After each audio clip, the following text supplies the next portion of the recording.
So before we start, we would love to do a land acknowledgement. I'm speaking to you today from the homelands of the Pueblo peoples, specifically the Tewa-speaking world and Oke Owinge Pueblo. And I believe that as someone who's not indigenous, it's really important to know and recognize the original peoples of the land that we stand on and where we live and work. Our group is also really committed to not only healing the land, but also healing our relationship with each other and acknowledging and honoring the many layered histories of our state is a foundational step in that direction. I think that as people who farm and who care deeply for the land, we have a responsibility to understand the complex history of this place and to steward and share the land with all the human and non-human inhabitants for the goal of future generations to do so as well. So thank you all for joining us today. And with that, I pass the mic to Howard Gross. Thanks, Isabella, and good evening, everyone. Thanks for those thoughtful words in the land acknowledgement. On behalf of New Mexico Commissioner of Public Lands, Stephanie Garcia-Richard, I want to say thanks to the New Mexico Healthy Soil Working Group for promoting sustainable agricultural stewardship practices in our state and inviting us to work with them. It's been a great opportunity to invest in a partnership for us that benefits New Mexicans who work the land and help sustain the clean water, the biodiversity, and the food supply that we all rely on. We're happy to help promote tonight's event, online event to State Trust Land agricultural lessees, and we look forward to promoting more with you all this fall. So, thanks everyone for making the time to participate, and thanks to Secretary Witte for his decades of hard work on behalf of New Mexicans. I look forward to your comments, sir. Thank you. So I wanted to introduce Secretary Witte. Most everyone on the call knows Secretary Witte mostly anyhow, and if some don't, I'll just say this. Secretary Witte grew up on his family ranch in Rowe Mesa, New Mexico, and he currently resides in the Mesilla Valley. He graduated from the New Mexico State University with degrees in agriculture and business. And after college, Secretary Witte went to work with the New Mexico Farm and Livestock Bureau as their field representative. And since 1994, actually, he has been working with the New Mexico Department of Agriculture. Because of his longstanding service and dedication, Secretary Witte was named New Mexico's 5th Permanent Director, Secretary of Agriculture in May of 2011. So currently, in addition to being the head of NMDA, he serves as the president of the National Association of State Departments of Agriculture. I got to know Secretary Witte at the legislature when I was helping to enact the Healthy Soil Act. And I have known Secretary Witte to be a man of excellent character, always professional, matter of fact, and laser focused on supporting the success of New Mexico's producers. One quick story I think is fitting. Right after the Healthy Soil Act was passed in 2019, instead of simply sending a plaque in the mail, Secretary Witte insisted on going in person to a nursing home to honor a healthy soil champion, an older gentleman whose happiness came from tending to the soil.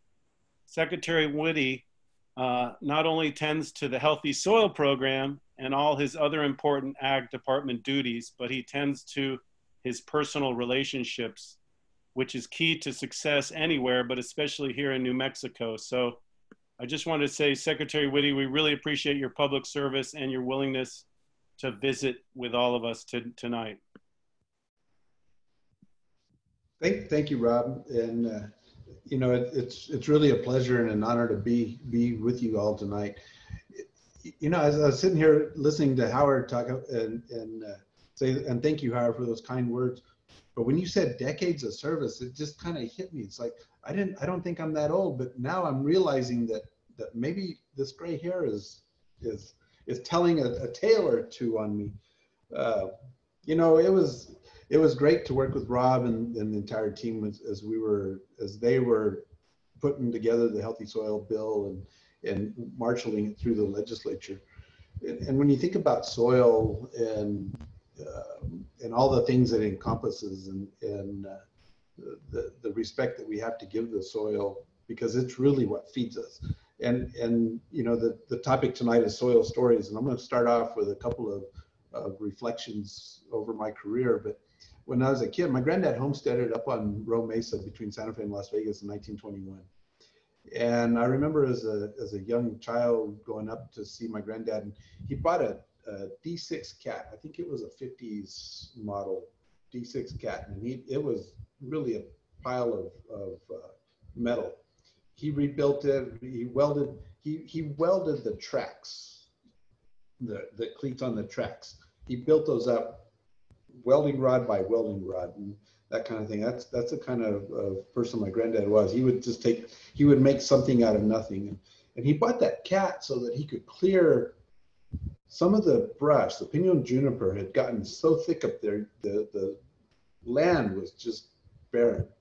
And he worked with the SCS back in the day and cleared a bunch of that. And not all of it. It wasn't a clear cut by any means, but he pushed the brush and he planted grass seed. And then many years later, for his efforts, he was awarded one of the Conservationists of the Year award by the NRC or the SCS back in the day for his work in improving the soil and improving the health of the land. And then many years later, when my dad had taken over that ranch, I was in high school, and we had a forest lease, and the U.S. Forest Service brought in this big crusher, this tree crusher.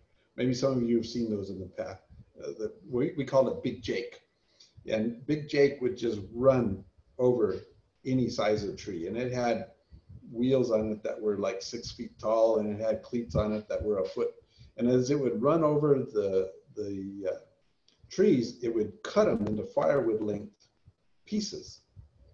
And people from all over northern New Mexico would come up on Rowe Mesa and pick up their firewood. But the whole time, as this machine was going around crushing the pinon juniper and whatnot, it had gotten really thick. It was planting grass seed. Well, as a kid, we were fascinated by this. We'd go out there and watch it, and after school we'd be watching it. And it was a good pinon year that year, and Big Jake would hit a pinon tree and it would just scatter nuts all over. So my brother and I would go out and just scoop them up and scoop up the pinon, and then we would go to town and sell the pinon through my uncle's store. But this process of taking out, select areas of pinon juniper, planting grass seed to come in. Our forest lease was granted a 40% increase in our allotment. And so these kind of things just sit in your head as this is good stuff. As a kid, you're not really understanding, other than you see your grandfather and your father helping the land and helping the cows, which for a ranch that's how you live in is to grow more beef. And then I come to Las Cruces, and I'm not a farmer. Never was around farming except to pick up hay to feed our cows. And I'm down here driving around early in my career, and probably in 1994, and I see these farmers planting this Sudan grass in their fields. And I didn't know what it was. It looked like good grass to me, but you'd watch that stuff and it would grow literally a foot a day as through the summer. And I was thinking, man, they've got more grass on 10 acres than we had on our whole 6,000 acres up in northern New Mexico. And then I would see them plow it up and disc it in. And so I was sitting one night with the farmer, Carl Fabian, late farmer here, good farmer in the valley. And I asked Carl, I think we might have been having a glass of whiskey at the time, but I asked Carl, so why would you take all that grass? I mean, I'm a rancher. when I see grass like that, I think cows just need to eat it. And he looked at me and he said, if you continue to take from Mother Earth, she will quit giving. Every now and then, you have to replenish and give back. Just like in society, you have to give back. We have to give back to the land. And he says, every like third crop, you have to give it back to the land, or the land will not give to you. Those are great lessons that I think, you know, when you look at things from a 50,000 foot level, that's what it's all about. You cannot continue to take unless you give back.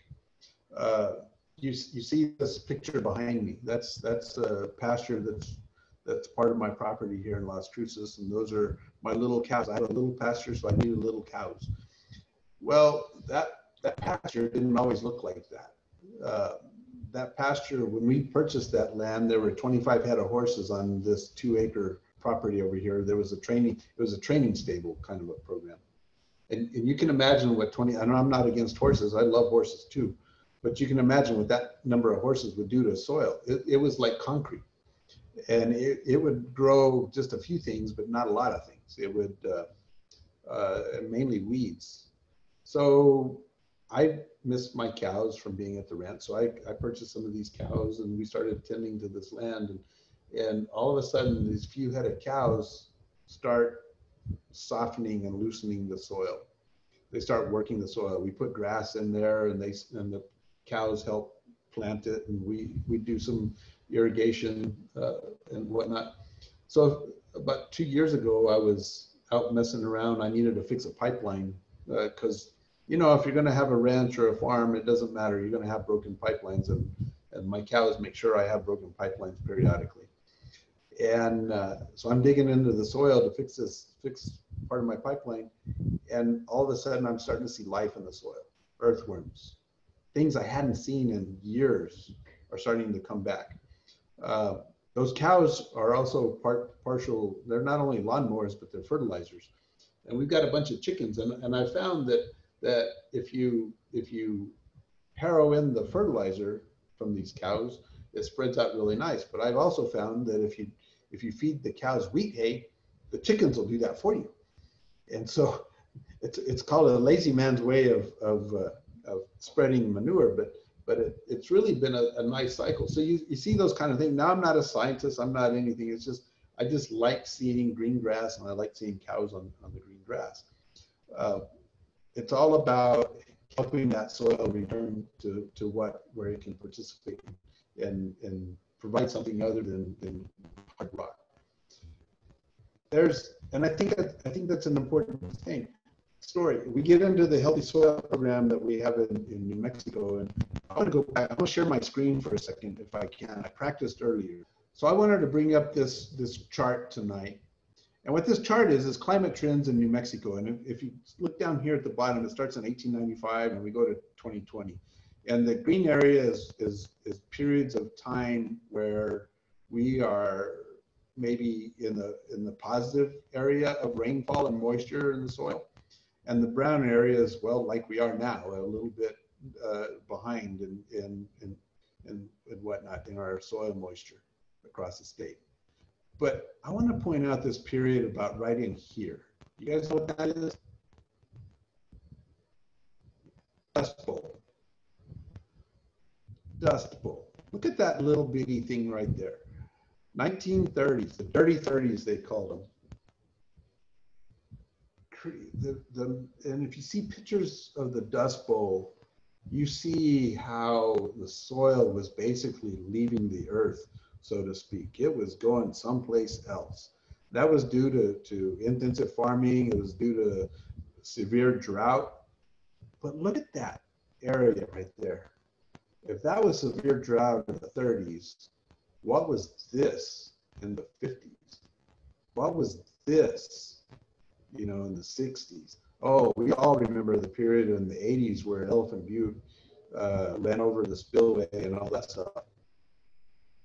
And you go back to the 30s and what was created back then, you know, on April 27th, 1935, Congress passed Public Law 74-46, and it recognized that wastage of soil and moisture resources on farm, grazing, and forest lands is a menace to the national welfare. Basically, they passed a law that created the SCS, the Soil Conservation Service. And if you think about this moisture level we had in the soil in those down years that are much more severe than those Dust Bowl days, the Soil Conservation Service, working with our farmers and working with our ranchers, has basically prevented those a reoccurrence of those old Dust Bowl eras. And I gave a talk one time, and I talked about how we're much drier is back in the 2011, 2012. We were much drier in that period of time than we ever were in the Dust Bowl, and yet we weren't having a Dust Bowl. Now, why was that? It was mainly because farmers and ranchers were doing what was needed to be doing to respect the soil and not overplow it and do some of these other things. So I think if we think about where we've been and where we're going, there's a lot of great programs and a lot of great progress that's been made over the years, and we kind of take it for granted. Now, in the state of New Mexico, when we passed the Healthy Soil Program, and the Healthy Soil Program was put in place to basically encourage and continue to encourage good conservation practices, and then so much more. But the program allowed for keeping soil covered, minimizing soil disturbance on cropland, maximizing biodiversity, maintaining living roots, and integrating animals into land management, including grazing animals, birds, and beneficial insects and species such as earthworms. It's really served as a great catalyst and a launch point for things in working with the greater public, the greater consumers, in recognizing the benefits of what the farmers and ranchers are doing on the ground. It's also encouraged additional farmers and ranchers and people with small tracts to look at practices that'll improve their soil. We start paying attention to those things. And I think that's been an important component in working with the legislature. And I want to commend many of you who are on this call tonight. You've got a lot of folks who have been at the legislature telling the good story and given some good examples of progress in healthy soils. But if you just look at it from the 100,000 foot level, and you look at what the old Dust Bowl days compared to today, we made a lot of progress, and I think there's a lot to be proud of with that. So Rob, I don't know where we want to go with this. I want to leave a lot of time for Q&A because I think that's the fun part of any of these programs. We do have the Healthy Soil Program. We had a grant for proposals out. I think people have been working with the local soil and water conservation districts and others that are the units where you can apply for the money. And I think we got a deadline for them to submit that to NMDA. I think it's October. Julie's on, and some of my team. I think it's like October 8th. Katie and others are on. See, Katie, I did remember a few things. So we'll be making those announcements soon about those awards. Those are programs we're under tremendous budget constraints in the state of New Mexico, and so those are some of the programs that we're trying to protect and save, because it's I'm a firm believer, and all of us at NMDA are, of effective programs, boots on the ground, and these are good boots on the ground type projects. So I think with that, I'm going to kind of wrap up for a few minutes and see if there's any questions or comments that we need to address. While people are typing questions in the chat, one question I would just ask, just while we're waiting for others to participate, is what did you learn the first year of the program that you're applying in the second year? Like, how are you thinking to improve the program from when it started, or do you think it needs improving? I think every program can be improved. We did make some improvements in how, and I think I may kick that over to Julie or Katie on some of they're the more operational folks at NMDA, but I know they made some tweaks that better to better allow people to apply. Katie or Julie, do you want to add anything on that one?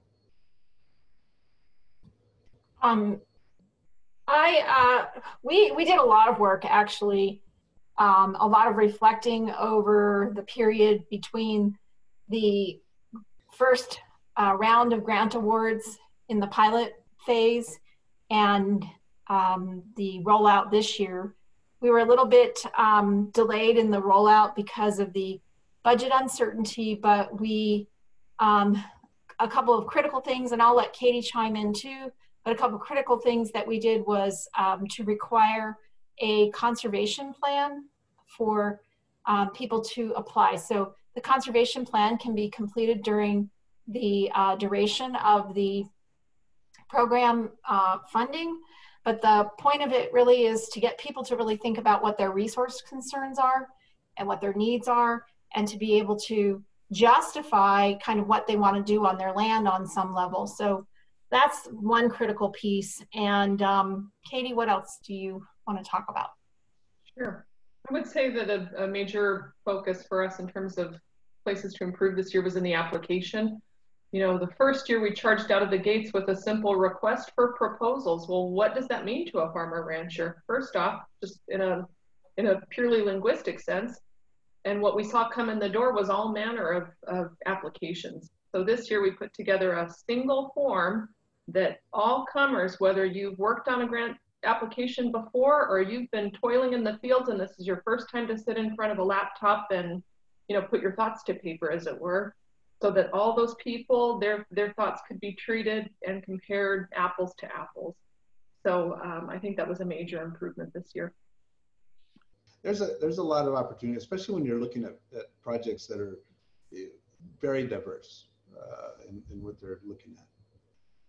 And I would just say that there are questions coming in, and I will mute myself, thankfully, to everyone in just a second. I would just wanted to say, in addition to commending Secretary Witte, we do commend and thank the team at NMDA who's done an excellent job of implementing the Healthy Soil Program, and we are very thankful in how they also reach out to stakeholders and to producers so excellently. So we really appreciate that. Thank you, Rob. I've got an amazing group that we work you know, these folks you see on here from NMDA, they're not, I don't mean this to be derogatory towards any state agency or federal agency, but they don't believe in aid for the state. They believe in getting a job done and really hands-on. And I couldn't be more proud of the group that we've got working with us at NMDA. If you want, I can just read some of these questions. What do you see as the near future in rainfall in New Mexico? So I do an emergency management call every Thursday, and I have the National Weather Service on. I can tell you it's not looking good. La Nina is kicking up its heels, and the winter is going to be a little tough for us in New Mexico, is what the forecasters are showing. I'm an optimist. I think it will rain someday. I just don't want to put a date on that someday thing. Okay. Was the second question from Claudia, was Big Jake clear cutting or selective cutting? Now keep in mind that Big Jake and the period I'm talking about was back in the 70s. Oh my God, that was a century ago, it seems like. So what the Forest Service did out there with Big Jake is they went out and surveyed, and they did some landscape. You know, as a kid, I would call it landscape design, but they dealing with wildlife corridors and things that we talk about today that we probably didn't talk about back then, but that was what was in consideration, where the watershed was and whatnot. So they designed these areas so it was not a clear cut by any, it was selective thinning, but in kind of landscape areas, if that makes sense. It was an amazing process. There were some of us that, you know, as a kid, I'm watching this, like, why didn't they, if they would just go over 10 more feet, man, we'd have a view forever. But there was a reason why they did it, because of the watershed and everything else. Cameron Carver. Yeah. Sorry, I know I said I would mute. I'm so sorry. I was just saying, if when you ask the next questions, maybe you could ask the people who ask the questions if they want to unmute and ask them in person, just so we see who it is. Okay, that's fine. So that was from Claudia. Claudia, do you have anything else to add on that one? No, that was good. I was just curious. Things were a lot different half a century ago. I agree. But we were curious. Oh, yeah, I didn't hear about Big Jake before. Thank you. I mean, think about it. They were doing this design without drones and satellites and all this stuff. They were doing it on the ground, you know, with a stick. It was pretty amazing. All right, our next one, Carver. I'm right here. Can you see me? Let's see. Oh, there you are. I had my chat over you. There you go.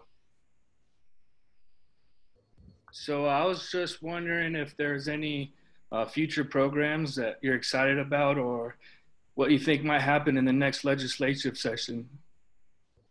You know, I mean, these are the kind of programs I'm excited about. Things where we bring a broader community together to really advance agriculture in the whole, as a whole.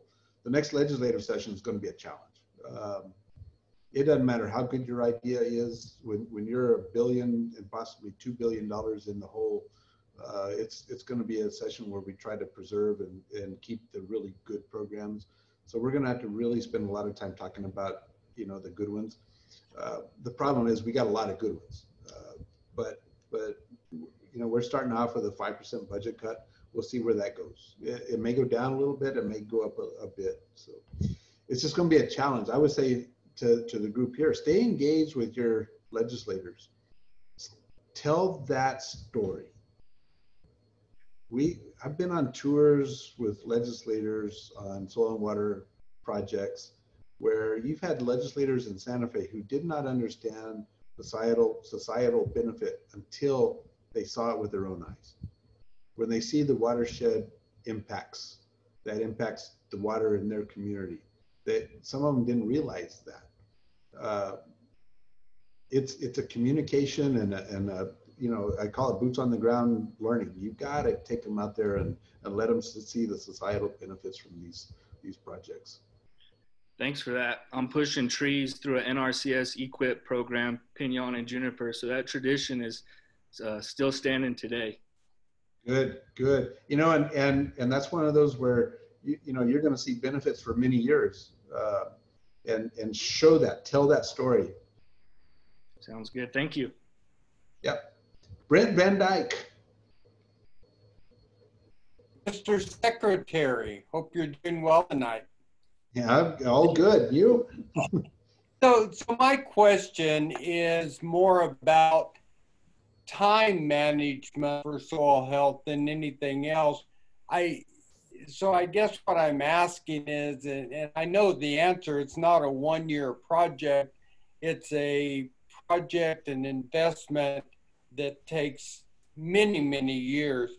How do we convince our legislators and those powers to be that it's not an overnight fix, that good best management practices and quality soil health is it's a life change. It's not just a one-year fix. Well, I think, yeah, no, it's a long-term endeavor. You see, and there's opportunities to do, you know, someday post-COVID, when we all get used to whatever that next phase is, and we all get to go out on tours and things like that. There are projects from around the state that were started 5, 10, 15, 20 years ago. And you see the benefits of those projects today. All the way through. I was on one several years ago that you could just sit on a fence row and see the difference between this activity and no activity. And when legislators see that, when opinion leaders see that, when people from foundations and that are active in maybe they're not farmers and ranchers, maybe they come from a city environment, when they see that, and then you talk about, and they learn about what happens with the watershed and how the watershed, you know, you look at Las Vegas, you look at Santa Fe, you look at, heck, nobody understood watershed impacts until San Francisco was burning down many years ago. And then all of a sudden, San Francisco is worried about their water and their watershed because of these fires. And all of a sudden, watershed became the hot topic of what we got to protect. And I think we've got to continue to tell that story. these fires that are raging through California, Washington, Oregon, you know, for a while, New Mexico, Colorado, and Utah and Nevada, I'm telling you, there's going to be long-term impacts from that you're going to see for a long time.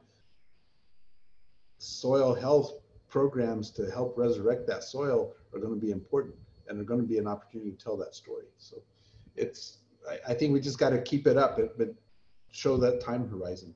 Does that help, Britt? Clay?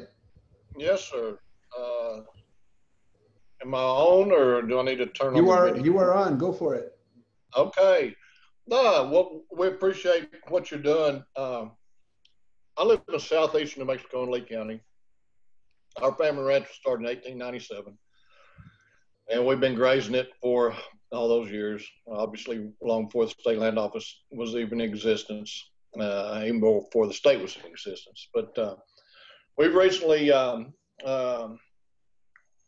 with the movement of produced water for fracking purposes through lay flat lines, we're learning that these spills are a regularity, if you will, and we're waiting for that major one that's going to devastate us. The water here at my house is 8 foot to from surface to water line, and these oil companies continue to push this water. They've had several spills there. They've been good about cleaning them up, but I'm just concerned that we can't get it shut down, and I'm wondering if there's something this organization can do for us to help alleviate.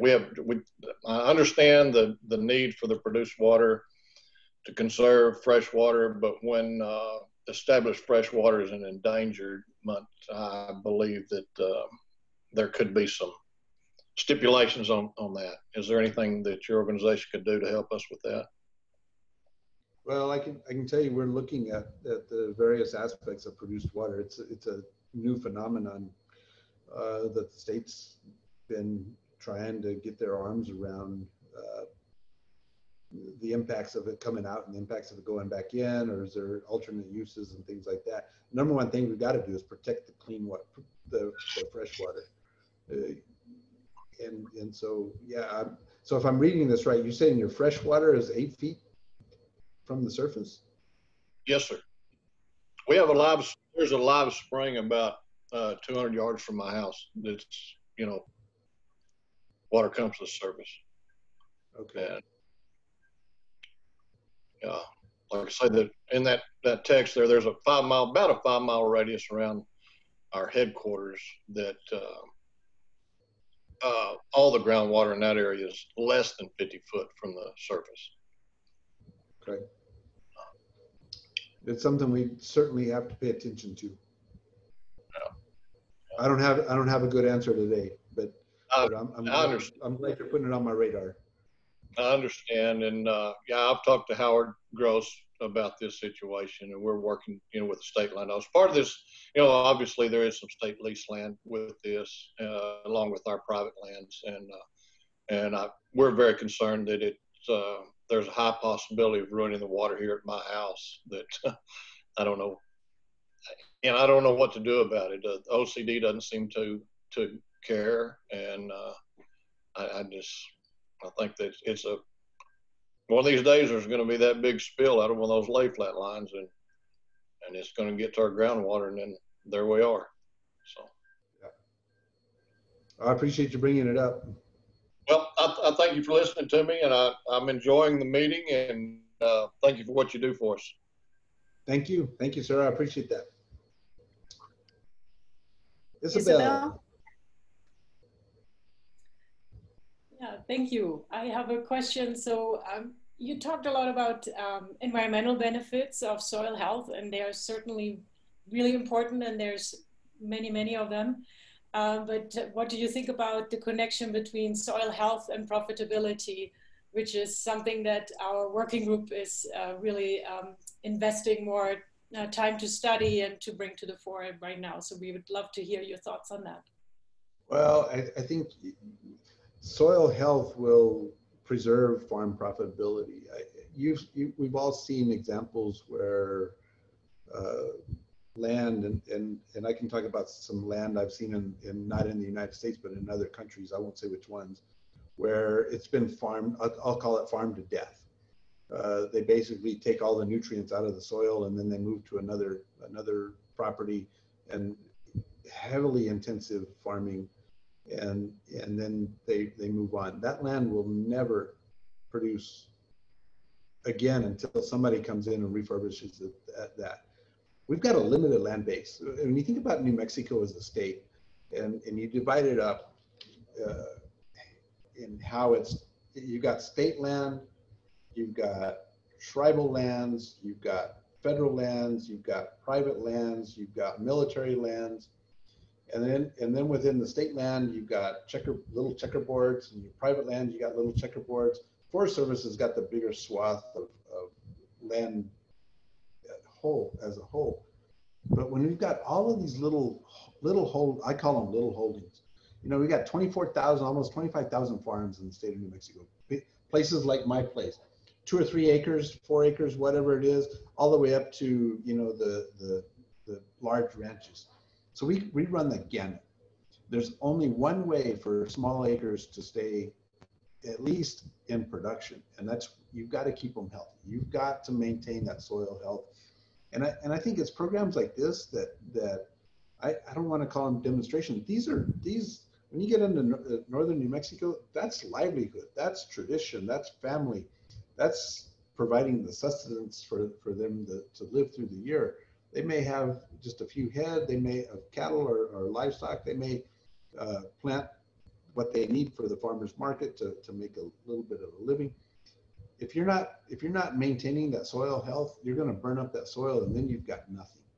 And so I think it's really critical that we maintain that tie together. And I can tell you, there's many New Mexicans are really good about telling that story about making sure you give back to Mother Earth first, because you can't keep taking. Did that answer your question, Isabelle? Or? Yeah, thank you. That was great. I would be interested to hear also about large-scale agriculture, because we have a little bit people tend to think that this program is more geared towards small-scale agriculture, and honestly, that was not the intent of it. In my opinion, the soil health principles apply to any size of operation, and so what are your thoughts on that? Absolutely. I think we have to keep in mind that's exactly right. When I talk about some of the Carl Fabian farmer, he was a large, you know, even though it was 100 acres here, 200 acres there, whatever, the principles were the same. You go to the east side of the state, Eddy County. Some of my best friends are over there, and they're farmers, and they're on larger tracts, larger acreage. Up and down the Rio Grande Valley, you go to the Navajo NAPI, the Navajo Agricultural Production Industries, 70,000 acres under cultivation. They absolutely care about the soil health and their practices of making sure that they maintain that. So I think we talk about the smaller acreages, because if you don't do it on smaller acreage, it becomes the final crop, which is a parking lot or a house. That's what we want to keep from happening if we can. I mean, houses are nice. I live in one too, and on what was the farm. But if you can keep it in production, that's really what makes the custom and culture of the state of New Mexico. But it's those larger areas that produce the food for the world and for the state and for the cities and the counties. And absolutely, it's programs like this that are scalable up and down. All right, let's see here. I think I'm next. Christina, yes, you're next. So you've had the opportunity to travel very widely. In those travels, what would you say are 2 of the most interesting examples of managing for soil health that you've run across? You know, so we talk about, you want to talk about big farms.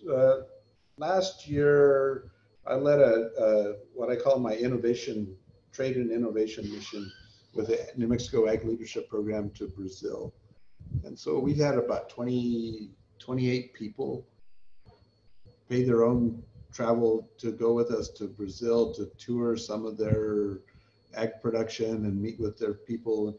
Really, as I travel the places I've been in the world, you see things, and it's hard to explain. So I wanted to give people the opportunity to see some of the things I've seen. We went to Brazil and the state of Mato Grosso. We sat in the middle of a at the time it was a cotton field, approximately 50,000 acres, one field. They were in harvest. This was in August of last year. They were in harvest, and combines as far as you could see. Now, so you talk to them and you look at that, and they had it was cotton planted in a cover crop, and the cover crop was corn. So what they do is they follow soybeans with corn with cotton. It's a year-round deal. It's right by the equator, so it's a year-round deal. The soil is horrendous. It's like planting in the desert of New Mexico, sandy. Some of it was like concrete, whatnot. They can't plow it. The reason they can't plow it is if they plowed it, it would be gone. The winds would take it. It would, and so that they developed a system for their big farms where they have these cover crops, and they learned over time that you've got to leave the cover crops and you have to follow in a certain cycle to maintain their soil health, to maintain production. If Brazil, everybody talks about Brazil feeding the world. Brazil is not in a position to feed the world because they can't get anything out of Mato Grosso. Mato Grosso is in the center of the country, and there is no transportation system to get anything out. It's all internal. But I thought that was, you talk about large scale application, that was huge scale application. Several years ago, and I'm going to talk about the extreme, right? I mean, I'm talking about large farms, and I'm not going to talk about United States stuff. A few years ago, I was asked to go on a foreign ag service mission to Myanmar, to Burma. Anybody on the call been to Burma? Give me a thumbs up. It's not a place you want to go. Let me just put it. Probably the most unsafe place I've ever traveled to. Brent Van Dyke has been to a few other places that may have been equal to that, but there the people, it's, you know, they're just trying to live. Quite frankly, they farm with oxen and a single wood plow behind the oxen. They wanted to talk to us about improving their livestock genetics. We're thinking beef production. That was I'll call it, that was the obnoxious thought process of a United States person thinking they want to improve their genetics for beef production. No, they needed stronger oxen to pull a two plow. They needed that so they could better take care of their soil, rich, wet soil. But they couldn't produce enough food with one single plow. And so they were looking at ways so that they could better farm with an oxen. People all over the world are trying to figure out better ways of farming. And whether you're on the 50,000 acre farm in the state of Mato Grosso in Brazil, or the 1/10 of a hectare farm in a place like Burma, where people live on a per capita income of $80 a month. Everybody has that soil health in their heart and in their soul to better feed their families. So I don't know if those are good examples, but that's some of the stuff I've seen. Some of it's heartbreaking. Some of it is really intriguing. Thanks, Jeff. And now I'll go to Jeff Goebel. Hi, thank you, Jeff, tonight. Appreciate that. So I've got a little bit of statement there. I'm going to just read it. It says, we live in a state where the typical evaporation rate is between 80 to 100% of the water that we get in rainfall. It means most of our rain goes back in the sky. Healthy soils demonstrated a significant increase with infiltration and retention of water in the soil. For example, about a 1% increase in organic matter equals 25,000 gallons of water per acre in the soil. If we manage the soil with if we manage soil with healthy soil principles in mind on the landscape scale, we could rehydrate and significantly resolve our water situation in this desert state. What advice do you have to facilitate landscape scale adoption of healthy soil principles? You guys just don't throw softballs, do you? Sorry. And I know it's a big question. Yes, it's. Yeah. You know, the thing, and I'm gonna, some of you may disagree with what I'm about to say, but healthy soil is a concept that I think many people can grasp. I think it's a concept that when we talk about, I mean, look where we've come from. We came from Dust Bowl days in the 30s to being much drier than we are, and yet we haven't seen anything even remotely close to the Dust Bowl outside of Phoenix, Arizona, with some of their dust storms from the desert. But healthy soil is a concept that people can grasp, and I think we have to continue that demonstration and education, and getting back to what Isabelle was talking about. It helps grow crops more efficiently with less inputs and that kind of thing. I think those are programs we can grasp. You know, right now we're all, and this is the part that may get a little controversial. Right now we're all talking about carbon capture programs and trying to measure that kind of thing. And when you talk to the you know, the boots on the ground farmer or farm manager, they have a hard time computing and seeing how that carbon capture really benefits. Is it hocus pocus, or is it real? They can't get their arms around that. You can't see that concept. Healthy soil is a concept you can see. When I go out to my land and I'm digging up a pipeline and I see earthworms, where I've never seen earthworms before, that puts a smile on your face. When you dig up soil and you have nothing to compare it to, but you're looking at, well, does it have carbon or not? They say it does, but does it, kind of thing. We have a big challenge in that carbon sector that we don't have with healthy soils. I think we've got to keep pushing that healthy soil concept. I hope that kind of made sense. Yeah, that's helpful. Thank you. Thanks. And I know we're winding down on the hour that we have, but I wanted to acknowledge Cameron Carver, who said she was in the New Mexico Ag Leadership Class 14. And if she wanted to make a comment, she's certainly welcome. She's a he, but thank you. Oh, sorry, Cameron. No problem. Thank you for the welcoming video, Secretary Witte. That was nice to see. And we just had our orientation, and we're battling through the COVID complications, of course, but looking forward to doing that program and learning and bringing that knowledge back to my community more than anything. Well, I think I'm glad you're a part of that. I look forward. I think I get to visit with you all, hopefully in person in November. Down in Cruces is the schedule, yeah. Forward to it. And then we'll be talking about looking at some kind of an international type experience. We'll see where COVID takes us, but yeah. I think I hope you enjoy that program. It's a great program. I'm a little bit biased about it, but I think there's you'll find it intriguing and a lot of fun, and it'll push you, as I said in the video. If you're comfortable, we're not doing our job. We want to push you a little bit past your comfort zone and help you grow. Yeah, thank you for that. I'm very excited about the program. Thank you. All right.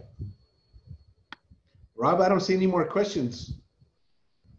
Well, in that case, and again, sorry, Cameron, I'm not like Secretary Witte, who remembers names and faces like as well as I should. And I'm you give me too much credit. Okay, but well, we have a closeout. But is there any last comment before we have the closing comments that you would want to make to everybody? Well, you know, I appreciate, you know, everybody that's on this call tonight is an ambassador of sorts for good programs and especially good healthy soil programs. And, you know, my challenge to all of us is continue to tell the story. We in agriculture are the best kept secret in the world. People, and a lot of times we say, well, people just don't understand this. Well, we don't have to get complicated in our discussions. But when people see that water's clean, food is safe, I just did an interview this morning with the Garrity group. You know, there's going to be a release coming out, and I'll give you a little advance. Maybe, I don't know if I'm supposed to, but oh, what the heck. But they did a survey, and agriculture producers in New Mexico are the second highest respected group in the state. Gallup has just released a poll. I think they released it today or yesterday. Agricultural producers are the highest respected group in the nation. There's a lot to be proud of. There's a lot of good things that's going on in our world. And I think that we have to do I'm not gonna say we have to do a better job, we just have to do a job of telling. And when people sit down and eat Randall Major's beef, and they know that's the best beef they've ever had, that's telling the story. When they see the fresh water coming off of the mountain, off the watershed into their backyard, that's telling the story that they haven't even connected the dots to, you know, think good practices in healthy soils and watershed management and that kind of thing. So I think there's opportunities. And so my challenge is continue telling the story. It's a great story. We just need to share it. Okay, one more question. Mark is asking, where's Mark? Are you on here, Mark? Oh yeah, there you are. You want me to read it or do you want to read it? If you'd like to read it, that'll be fine, Mr. Secretary. Okay, thank you. Mark is asking, what are the challenges you see we need to address for soil health to be the norm instead of the novelty? I think we have to quit treating it as a novelty. We have to start talking about it as this is what people are doing. This is why they're doing it. A lot of times we get in the soil health conversations as a niche. Soil health is not a niche. Soil health is life. And I think we have to treat it as such. You know, Randall Major is going to hit a niche market with his beef. Somebody who can afford to pay $20 a pound for a hamburger. That's Randall Major's goal, right? Hit that niche market. Soil health is not a niche.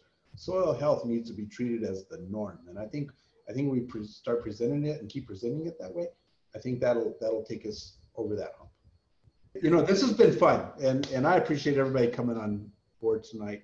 I enjoyed doing this. You know, I was talking to Robb and Isabelle earlier that you know, NMDA is what I call a high touch agency. We like to be out with the people, the boots on the ground.